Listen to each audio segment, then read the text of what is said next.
Hey guys, welcome back to the channel. I just want to do a little intro to this video. I had been telling people about it. I had a surprise that I was gonna unveil the guests I was having on. I'll leave that for you to go watch it, but they are really well known in the goalie world. Had great careers as goalies in the NHL, and I can call them personal friends of mine. One of them, we go way, way back, all the way to when I was, I think, 18 and he was 17. We were goalie partners back in junior. But we had a great talk. We talked about all kinds of things. I'll leave that for you to go watch. But uh, at the end of it all, one of the things is they were all saying we should do this again, and I have quite a few friends that were ex goalies, and I think we're going to do this more now, this goalie powwow, because it went really well. I think I hope you guys enjoy it. But before we get into it, don't forget to subscribe, share this with anyone that you think might like this, and I hope you enjoy it. So, boys, I just thought, I was telling Kelly before we started here that often watch you guys on TV, and I watch you sit there with the rest of the panels, and it's like one against the world, and a goalie versus everybody. And it's kind of funny watching you guys try to massage that topic about, what's going on. And the playoffs for me was really fun to watch this year. Um, and it made me think of a topic, and I thought I was going to do a video on it. And I thought, you know what, maybe I'll call a couple of my buddies and see if they'd be into giving their take on this. And because I'm watching this, I was watching the playoffs, and I just thought I'd look at stats. And I'm not a stats guy, Yeah, me neither. not at all, really. Billy in LA will tell you. He used to kind of grind at him a little bit that I just would like to watch. Right. I Yeah. wouldn't be writing shit down, Yeah. but over time, a long period of time, it has some value. Yeah. And I looked at the playoff stats. This was mid playoffs of the goalies and their save percentages. And then I just thought I'd go back 5 years, and I clicked on it, and I was like, what the? I couldn't believe the difference. So I waited to the end of the playoffs, and then I looked, and it blew my mind, the difference. And the goalies are like, they're machines now. They're unreal technically, and Yeah. like they're way better than we were, Yeah. like in physically and strength and speed and all of that. But I was like, whoa, there's a massive difference. I actually, I sent it to you guys, but I learned how to do this on Zoom. Yeehaw. That is unbelievable. Yeah. Oh, Okay, yeah. so it is quite the difference. It actually, I went through it, and in 2020, this year, there are four guys in the 91s. That's the top. Then there are four guys in 90s, and then there are 10 sub 90. Yeah. And Hmm. then this 5 years ago, there are three in 93, six in 92s, four 91s, and a single goalie in sub 90. Yeah. So, so what I wanted to, I've got my opinion, but I'd like to hear yours first. And this actually was, I had been watching this while I was coaching still in NHL and Hmm. watching kids come up, and I was sensing this. Yeah. I didn't have words for it, but I was just watching everybody come up through the ranks, and the feel of the game, and they were just doing to do, and they weren't reading plays as well anymore and stuff like that. So I want your take on this before I start going off. Noodles, maybe your Well, thought I first. the one thing I've noticed, obviously, a couple of things. I go to those goalie seminars in the summer sometimes, the Goalie Guild. Mm. And, you got 120 goalie coaches there from the world. But what's happened now, and a couple things, and even talking to some player development people, the shooters now have shooting coaches. So that's one thing too. I always thought that the goalie arc was ahead of the shooters. So you had goalies that were studying shooters, Mm-hmm. studying tendencies. And then what's happened along the way is now you're seeing shooters study goaltenders. Mm. And I remember talking to a guy named Ron Johnson, who was Joe Pavelski's guy out of Vancouver. And he always talked about studying goaltenders and shooting in quadrants of the net. So that's one thing. Secondly, it kind of ties to what you're talking about, Dusty, is I think what we're seeing is goaltenders are being created like little robots. There's no feel for it. It's how you look and not how you make the save. Like I always, and I'll give you a great example. Mitch Korn told me that the year that Braden Holtby won the Vezina, the first 26 games, like he does these stats, coulda, woulda, shoulda. That was his stats. Could have made the save, would have made the save, and should have made the save. And he said in the first 26 games, Braden was all about like how he looked. That goal went in, but I was right there. I was, it's stylistic points, like because these guys have become hockey school goalies. It's 20 save, 20 different shots. This is what we do. On this shot, this is what we do. There was no feel to it. And I remember him telling me, and again, this is what he told me. I'm sharing the information. Is he had this conversation with Braden and go, stop worrying about how you look and start stopping pucks. Like feel the puck, like find the puck, feel the puck. And I get the game is so fast, so it's easier for me to sit in my office and talk about it. But I like goalies who make saves. And I feel like the league has too many goalies that get hit by pucks.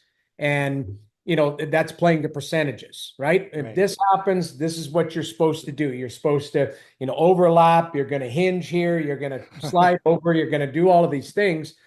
And a lot of times it's like, okay, let's read the play that's coming towards you. Let's look at options. Let's look at, what potentially could come at me and still make the right save percentage. And yes, you got to do or save selection, and you've got to do that in a split second. So I've noticed, shooters now don't waste shots. So I think that's one thing we could talk about with save percentage. When when the advanced stats came out, we'd call it Corsi, and guys were worried about like how does my Corsi and Fenwick look and stuff. And I remember a coach telling me these guys were more worried about their advanced stats because how it translates to contracts and stuff, as opposed to just coming down the wall, shooting the puck. You rarely see that now. You're seeing guys. So I talk to goalies all the time. And Kelly, I'm sure you're probably the same way. Like if I sit with a guy in the morning, when they're doing the pre-scout, it's rare that they see a guy down the wall just shoot the puck. They'll circle back looking for a better play. And Steve Valiquette has coined the term the Royal Road, right? Like opening up, going across the middle of the net. There's a higher percentage of chances if you move the puck east to west and open a goaltender up. So now it's all become calculated as opposed to us that, honestly, I felt like in a 30-shot game, sometimes there would be 15 routine saves that you made that were just from the outside. You control the rebound. You make the save. And that's rare now. It's rare that you see a guy just come down the wall and blast it because they're always looking for something different or better. So I don't know if there's been a market reset with that as far as the education of shooters and maybe the shot selections of shooters. And then, I've always felt that 930 was too high. Like I thought that the league was going to have a reset and get down to 900. We have seen that now, but I come back to a couple things. The goaltenders not having more of the hockey school mentality as opposed to just stopping pucks. I think the education of the shooters and the way teams defend too. I talked to Devin Dubnyk of how he had success in Minnesota as compared to Edmonton, Nashville, Montreal, Arizona, where he said, I could be 6'6" and be big in front of the show because Minnesota doesn't give up a lot of east-west plays. That's the way they defend. So just some certain things like that's when I see those numbers, It's not just one thing you put your thumb on, but I Mm. think it's been a gradual build of where the game is headed or has gone. And now, this is a cycle where the goaltenders, I think, have to. I would much rather have an athletic goaltender than a goaltender who's 6'4" and can't move side to side. I mean, ask the Edmonton Oilers. So, in the end, like that's I know I'm rambling, but that's kind of my initial feel of seeing some of the things and the numbers that have changed and progressed. Okay, so there's not a ton to add there because I think Jamie hit virtually everything. I think all of us that have played the position many years ago all feel the same thing about. I wish goalies had an opportunity to read the play more often. Just sit back there and have an opportunity to assess what their eyes are seeing right in front of them, as opposed to use your term, go what my hockey school rule book tells me I need to do in this situation, right? Here's Right. what the odds are. Here's what I'm supposed to do. And I agree in a lot of those cases, that is the right safe selection to make. It seems reasonable. The other thing is that really stands out to me. The shooters have never been better and more accurate, and it's continuing to go in that direction. As an example, many years ago, 10 years ago or so, I'd say the top 6 guys forwards could pick a top corner easily. Now, all 12 forwards or 14 forwards, however forwards a team are carrying, they can find, if this is the spot open in the top of the net, they can hit that. And the puck can barely fit in there, but they can hit that spot from any angle now. And to you, Jamie, you said shot selection. So they wait until they get that opportunity. They know it's there. They know when to attack a little bit better. I think of that goal Jason Robertson scored, not this year, but last year in the playoffs on Stuart Skinner from below the goal line.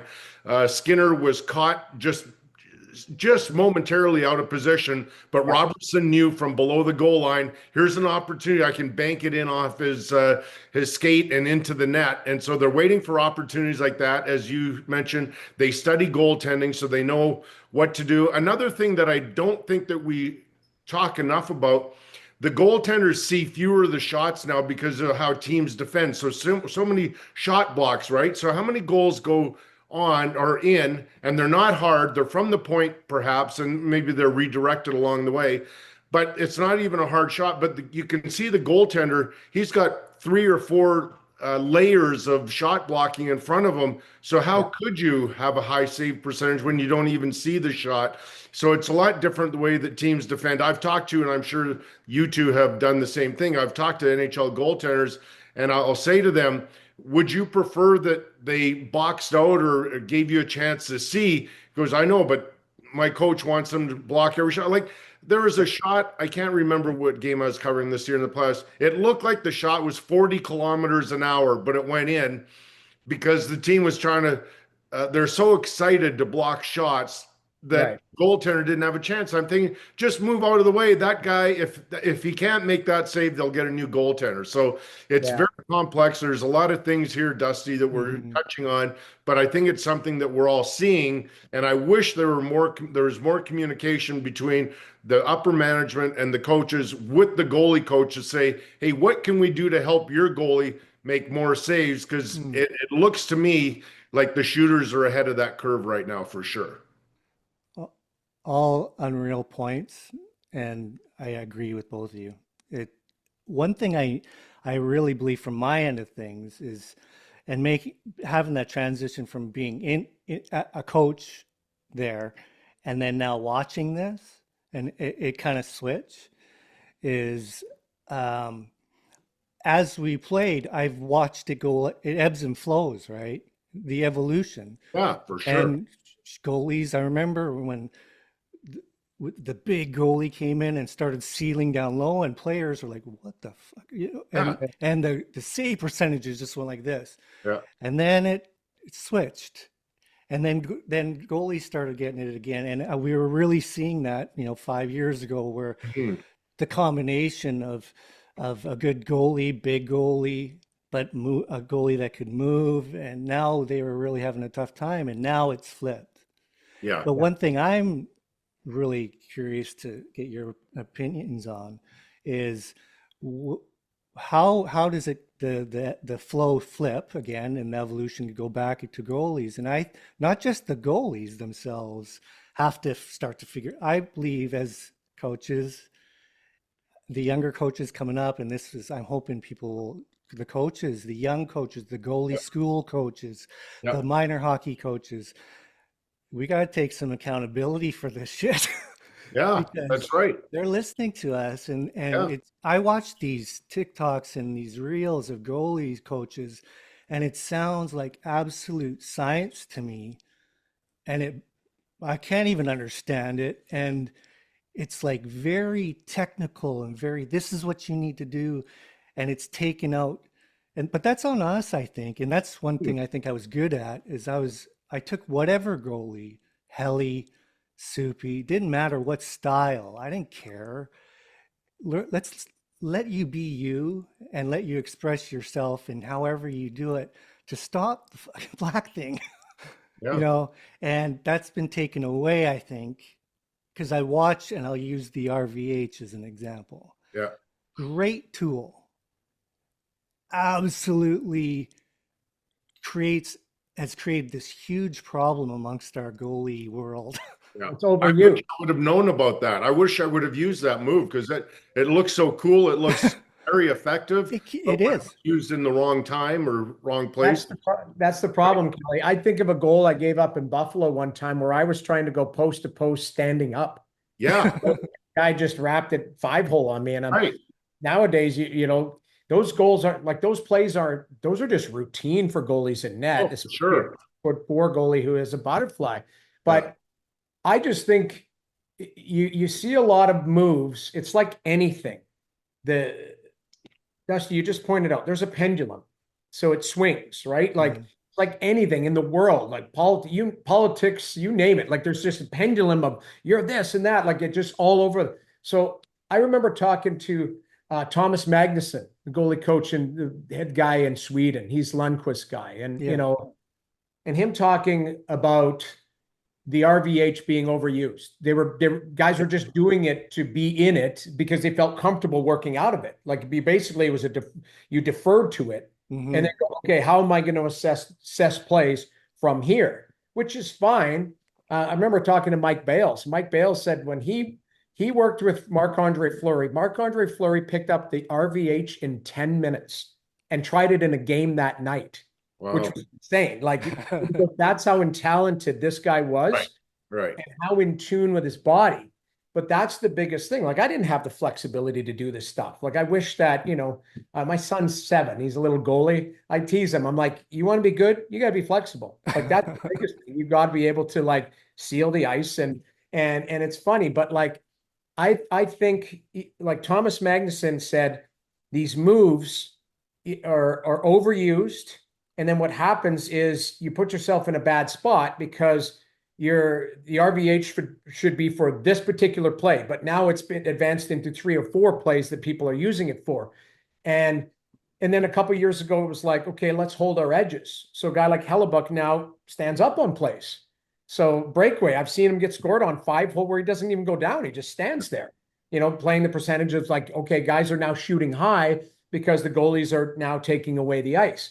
So there is this pendulum. And the most interesting thing he told me that they were toying around with in Sweden was having almost like a pitch count for goaltenders, though, doing the power pushes, because he said there was a rash of 14 to 16-year-old goaltenders that were all having hip surgery because Yeah. they were doing power pushes thousands a day since they were 6 years old. Yeah. So now the wear and tear on the body and on the hips and on the core and then things that weren't it's not natural for these goalies' bodies, right? So they were saying like they were going to have a pitch count. You're only allowed to do 100 a day of certain things because they're trying to preserve the position. But it comes back to your conversation, Dusty. Like when I watch goalies, the goalies I love all have the same thing in common. They make saves. They read plays. They're extremely athletic. They can adapt their play. we're spoiled watching Bobrovsky and guys like that who have elite skill sets, and then they can apply it to any type of game. I like Vasi. I like, some of these guys, but you look at Hellebuck. I think Hellebuck is a prime example of the team plays a certain style in front of him, and it actually plays perfectly into his game. Mm-hmm. So, you throw him in other scenarios, probably isn't going to be as successful because he probably gets open up. He's not, extremely fleet-footed side to side, but he's really good in Winnipeg in the way that they play. So it comes back to what you're saying, Kelly, too. The way they coach, the way the league is taught, everything is adaptation. We'll even see it in 3-on-3 now in overtime. It's, hey, you don't got to play, circle back. Everything is overcoached.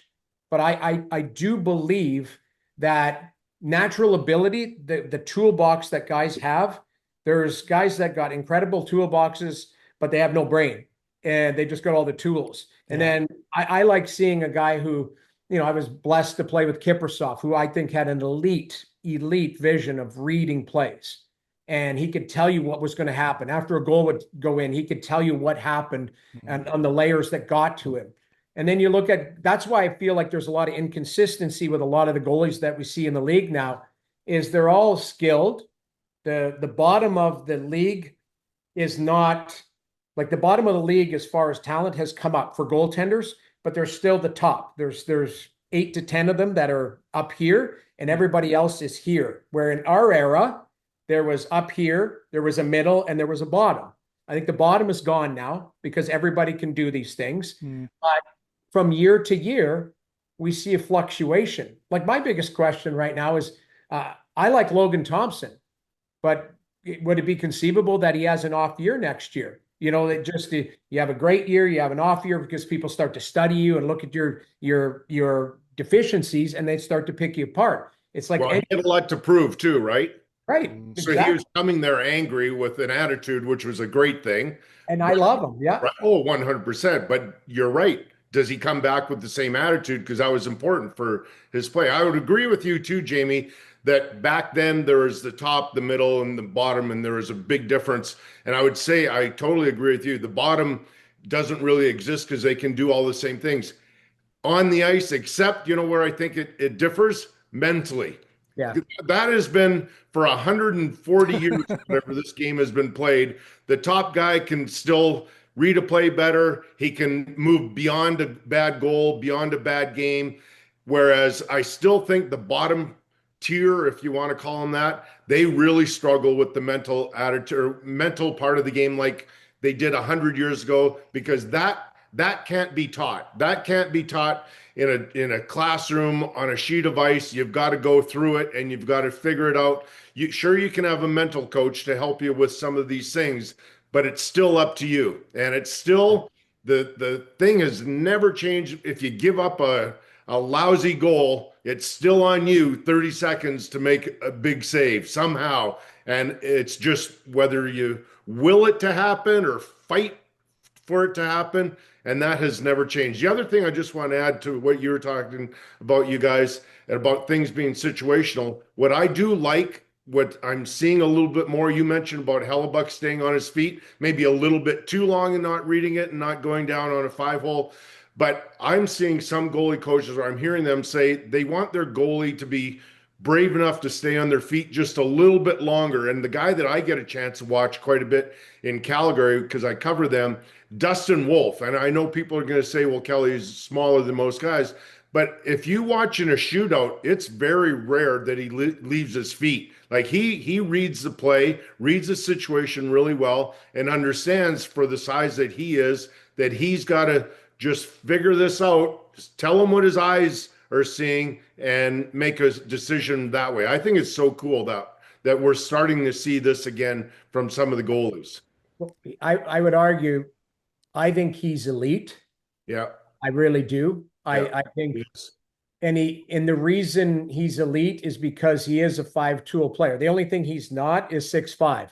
And I feel like 6'5" goaltenders can be a little bit late on a play. They can be a little bit, a little bit softer in their positioning because they've got some girth to them. where they'll like it comes back to like, hey, I cast my angle, I'm going to Yeah. get hit in the shoulder. Where I look at Sure.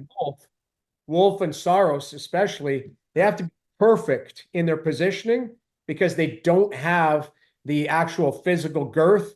There is a space there. There is a space Yeah. here and there. So if they're not perfect, they'll get beat. So they actually have to work to position a lot faster. Kelly, you know, I watch a million of your games. Yeah. I I love Wolf, but I think he has the mental capacity. I know it's funny now. I don't know how you feel, Kelly, or how you feel, Dusty, when you watch it. Like I knew what I was as a goaltender, and I wasn't super mentally strong. So I can see it now. I can see it in other goalies. Like Right. I can see, like Curtis McLennen, he told me a funny story, and I probably shouldn't share it, but it's for a good cause. But I I worked with him in Calgary and I loved him. Like I just thought he was a better version of me, Mhm. bigger, like worked harder, like all of that type of stuff. He was in great shape. I was like all these things. I just thought I loved him because he was a better version of me. He got it. Like he understood.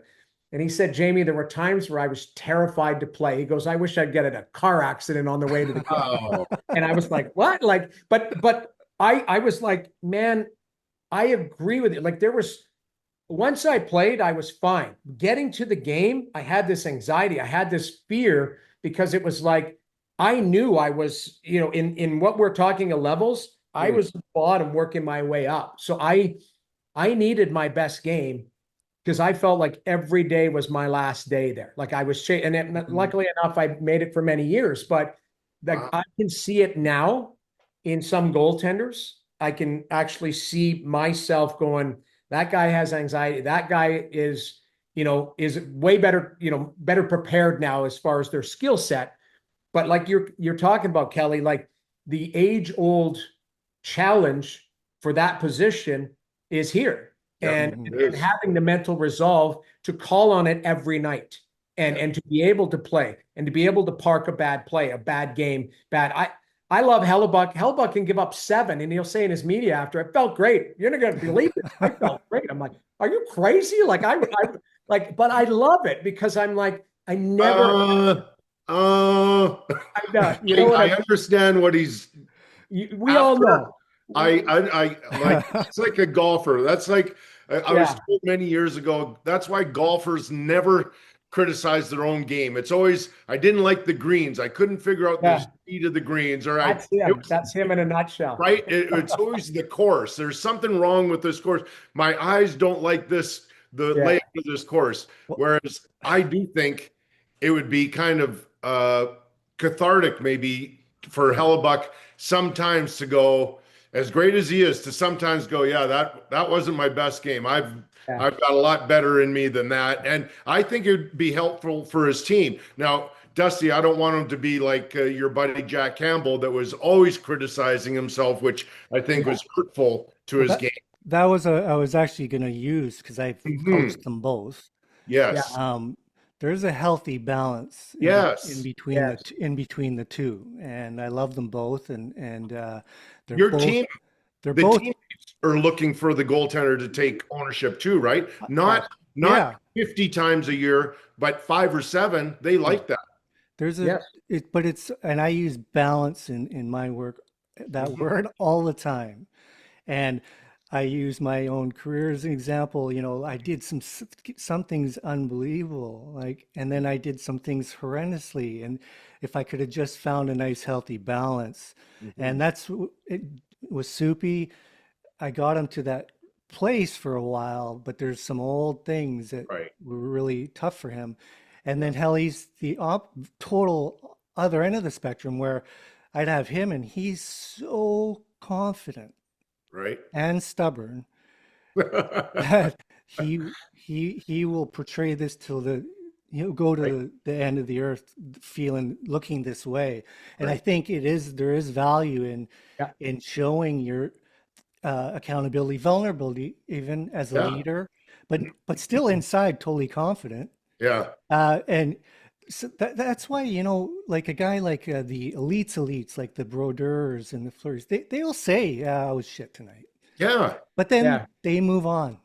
You Yeah. know, I can give you a great example of that. So I was lucky enough to play with Gretzky in LA for 8 years. And one year, well, the year he was injured, he came back and by his standards, he wasn't playing very well. We were starting to lose a little bit. And Barry Melrose came into the dressing room after a loss at home and he started asking a few of us, why do we feel like we're playing at this level when we should be at a much higher level? I think Barry went to around 3 guys, including myself, and Wayne stopped him. Wayne stood up and said, hold it, stop this. He goes, I'm playing lousy right now and I need to play better. And when I start to play better, we'll be better as a team. And it's going to start tomorrow morning at practice. He goes, I'm going to have a great practice and I want everybody else to prepare to have a great practice and we'll work our way out of this. That's what I mean about taking ownership. And when the best ones do it, man, does just that goes right through the dressing room and it gives you positivity, it gives you Mm. spirit, it gives you juice, it gives you everything you need to get out of it. I agree 100%. It's funny because I'm envious of Helly just because personally I was like, I'd never had that. Like I just laugh. But Jerome McGinley was a prime example for me. In Calgary, Iggy wouldn't score for 8 games and it'd be on the front cover of the Sun, what's Right? wrong with Iggy? And and that morning, at practice or a game, I'd be like, how's it going? He's like, Jamie, I can't wait. I can't wait for tonight's game. I'm like, why? He Right. goes, I'm gonna score. Like I feel good. Like he Right. goes, I can't wait for it to turn. I'm feel like he had this ability, and it comes back to what you're talking about, Kelly, is he's like, I know it's not going in for me, but it's right there, and I Yeah. can't wait and get behind me. And I like he had this confidence about himself where his highs were not too high and his lows were not too low. He just felt like, Yeah. and one of the greatest things I was taught years ago. I played with Pierre Turgeon in New York and in St. Louis, and Turge was a really cerebral guy, and I remember him telling me this. He was, he's very in touch with his finances, very in touch with his life, like period. And he always would go like this to me, Jamie. And it's the one thing I've only taught my son. Like my son and I, we talk about hockey and all of that, but uh, Terge would say, Jamie, like, don't get too high, don't get too low. He goes, live on this line. He goes, you want to live there financially your whole life, that you don't want it to drop when up. But he goes, mentally. He goes, you have a bad game. He goes, bring yourself up to that line. Remember how good you are. You have a great game. Remember that it can go down. And it's funny. My son was in a tournament this year and he got first star in the morning. Like it was, people were, I'm like, and he got game of the, player of the game, and he was kind of cocky or whatever. And that afternoon he got rinsed, and it was like 12-1. And I came in after, and he was pissed. Like he wouldn't look at me or whatever. Right. And I just kind of laugh. I sit in the Yeah. corner with my headphones on, and I remember there was bricks on the wall, and I just said to him, I said, you see that line? I said, be on that line. I said, this morning you were way up here. I said, right now you're below that line. I said, find that line. That's your happy place. I said, whether you give up a bunch of goals or you make a bunch of saves, I said, you're still having fun. We're going to go to McDonald's. We're going to do, we're going to live, we're going to enjoy this, right? The next game, they lost like 8-5, and he played well, but they lost. He was sad. And I walked in, the first thing he did is he just goes like this to me. Oh, Like, that's cool. and I was Nice. like it just, I never had that balance. I never had that type of stuff. Dusty, what you come back to is, we had these incredible highs and incredible lows. It just, I never, I wish I had the confidence to just in the lows to just go, hey, I'm here. I had these incredible lows where I would just, I lived alone and stuff. So you would, I wasn't married stuff. So I lived at 24 Wow. hours a Yeah. day. Yeah. Mm. So That's a great lesson, Jamie. That's so yeah, Dusty, for what we've done here in this little Zoom thing. It's been really great, but some of these life lessons, those might be even more so for the position, right? Yeah, it's great to learn all about this position and how to make saves and save selection and what's happening in the game. But if you're not here, yeah, you're gonna have a hard time playing that position because it's so difficult. yeah. That's what I when I work with some of the younger kids and talk to the parents and stuff, before I ever accept anybody, I tell them straight up, that even when I was coaching in the NHL, my goal was never to get them to be on the All-Star team or make the NHL team or any of that. It was to get them to find some real powerful strength in their self Hmm. and make them really balanced and grounded and that they can handle the lows like you talk about, Jamie, and the highs and Yeah. be happy in their lives as people. And then it made my coaching really easy. And then they start to flourish and people see all Right. these turnarounds. But then my main goal, I always say, is that it's not to get them to achieve their goals. What I do will help them probably, but that's not the focus. And it's great the way Jamie just described with his son that Yeah. he's approaching it that way, and then he will get better, and then who knows, right? Yeah, I But mean, he can handle it all, and he's having fun, and that's the biggest thing for me with no matter whether you're coaching someone in the NHL that's struggling up here or coaching a 10-year-old. It's for me all about being strong as a person, and and this stuff is it's not rocket science, but man, it's forgotten. And you see guys, and I talk with them how they don't grasp this at the beginning at all. It's Mhm. kind of weird when the light bulb flickers and they start to get it. That's We all why like that, don't we?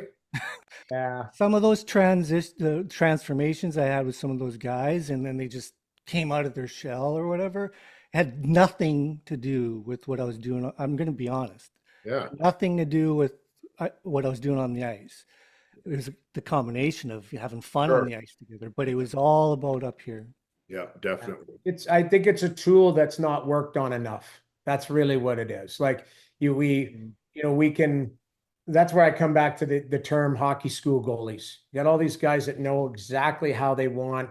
How do I look? I mean, I go to these goalie camps and there's mirrors out there. They literally have a mirror on the ice and this is what you look like sealing the post. This is what you look like doing this. This is what you need to shift over, which I think is really cool from a Yeah. technical standpoint.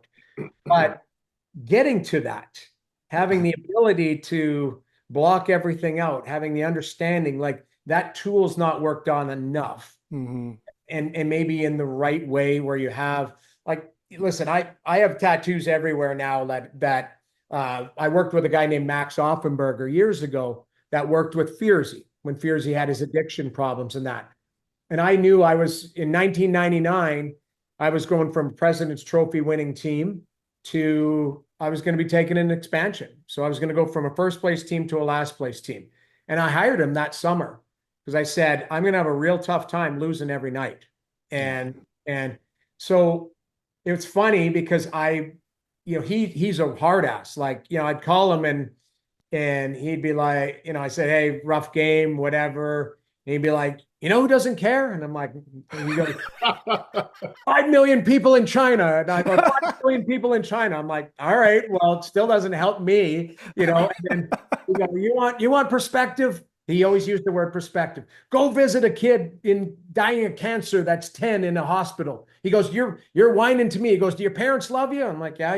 Did your brothers, and I go, yeah. He goes, so what the hell are you calling me for it? Like, it was kind of funny because it was like, but he gave me some mechanisms to like try and be relaxed before a game. And so I put inner peace, karma, perspective. I had them on my wrist so I could see them before the game and just kind of relax. Now that I'm coming 54, I probably should get rid of them, but in the end, You know what though, Jamie? I don't have tattoos. Our kids do, but that messaging, that's still really important to me. Like I carry a laminated card in my wallet everywhere I go with 6 different points about maybe boat perspective or things, reminders or how to get through a day. And so yeah, it's the same thing, same messaging. It's not on my skin, but it's the same thing I have to go through. It's a process, and I think that's very important. yeah, it was just an interesting, like Yeah. everybody has their own style of Yeah. teaching and communication. It was just, I thought that was funny. And to this day, I see him in the rinks and that, I go and give him a big hug and, help me through some dark times for sure. Three words I live by.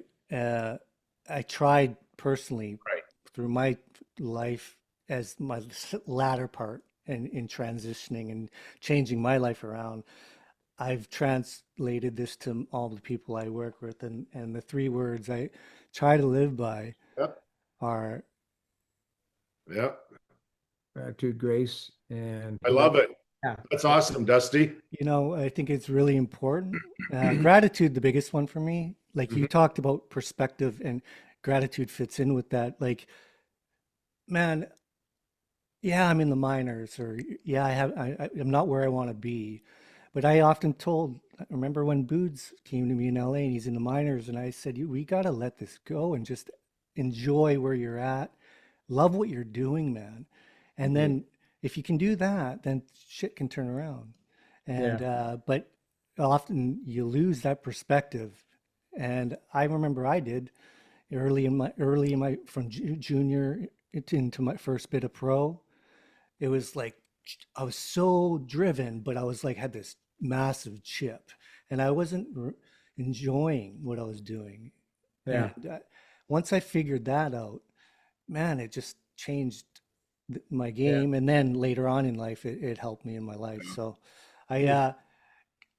dudes, I think this has been a lot of fun. It's been a long time, Hey, I love it.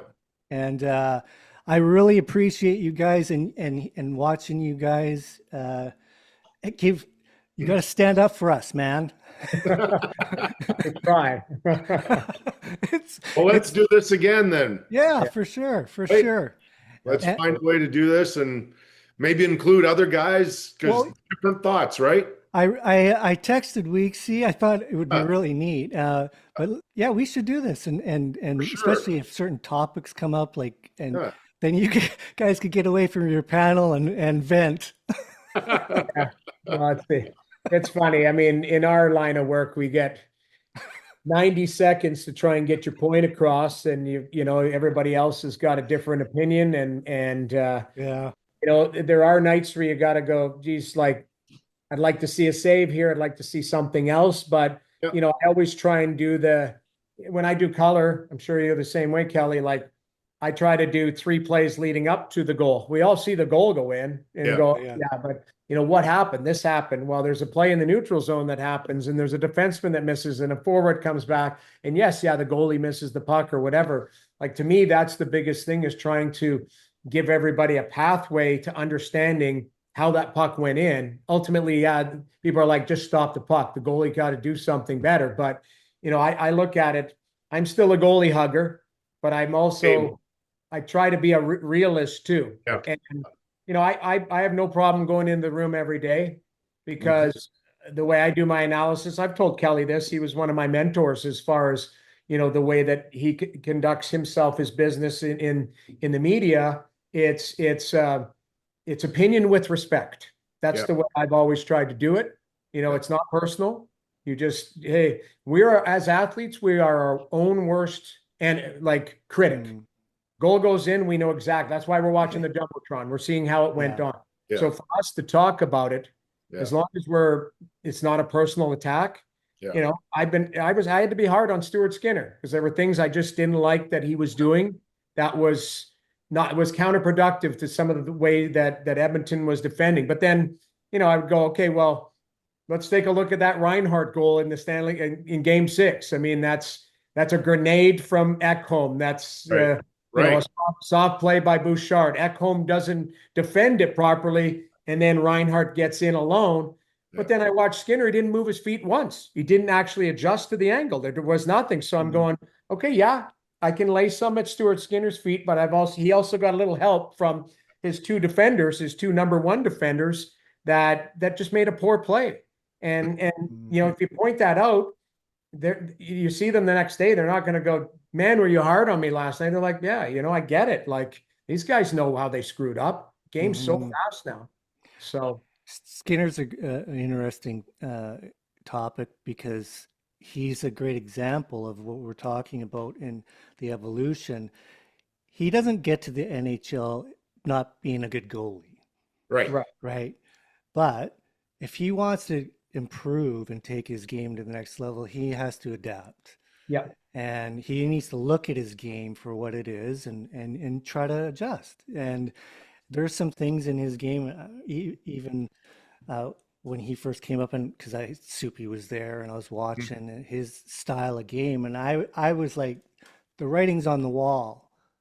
I foresaw some of this, it, especially over time when he starts being a number one, and now they really see him Right. and they, like you said, study him. I said Yeah. it's gonna be a problem. Yeah. But in on a positive end of things, he can figure shit out. Yeah. He got to the NHL. He's a good goalie. So if he can do that, he can figure this out. And he's got a great team off the ice where they're really working with him mentally. So Yeah. there's that goalie part of it. There's no question, but he's got a team really trying to help him get through that mental part of it, which can really, if you've got the combination where you kind of doubt yourself a little bit and you know your game's not quite where it needs to be, that's a bad combination to You play. can always call me. Yeah. I like his demeanor. I apparently come Great from person too, right? we have the same financial guy, and like I only met Stu a couple times, but just a wonderful person. Like Yeah, I pull for him. Yeah. Also, and the reality is yesterday I had to talk about what's Edmonton going to do. Yeah. And to me, I think it might be even a lateral move in Edmonton just for the sake of a different style of goal. They have two goaltenders that have my butterfly, which was not, if we're talking about it, that's not good. That's like this. We need like this, right? And Stu has their flexibility his is somewhat limited, and Calvin's is zero. Like Right. he's literally, but Calvin's really good side to side. He's got good lateral motion. So it comes to the analytics stuff. Like I study it and I get sent analytics daily. Calvin, I'll give you an example. Against LA, he was 9 for 9 in lateral saves, where Stu gave up 5 goals on 9 shots laterally. Right. So, teams are studying and going, get this guy moving. Now, it's not all his fault because power play one-timers, it's that type of stuff. But that's where I try and match numbers to the style of a goaltender. Now, Edmonton can help themselves out and help him out by defending a little bit better, a little crisper on certain things. But, we can talk about this for hours. Yeah. Well, we'll definitely, let's do it again. Okay, boys. Yeah, I love I got to it. pick up my kids. So, but Right on. Thanks. great to see you guys. Stay in touch, Hey, and guys. we'll definitely do it again for sure. Right on. Thanks, guys. Okay, guys. See ya. Take care, guys. Well, I hope you enjoyed the video. Quite a few things that we were talking about. It wasn't just the one topic, but I think at the end of the day, it really is just about us as goalies evolving and figuring shit out. I hope you got something out of it. I really enjoyed talking to them, and we're gonna probably do this again, have them on, and also I got some other buddies like Oli Kolzig, Corey Hirsch, Kevin Weeks, some NHL goalies that I think would love to get in on the convo, because I think it was a lot of fun. I hope you guys enjoyed it as much as I did. We'll talk to you guys soon. Peace.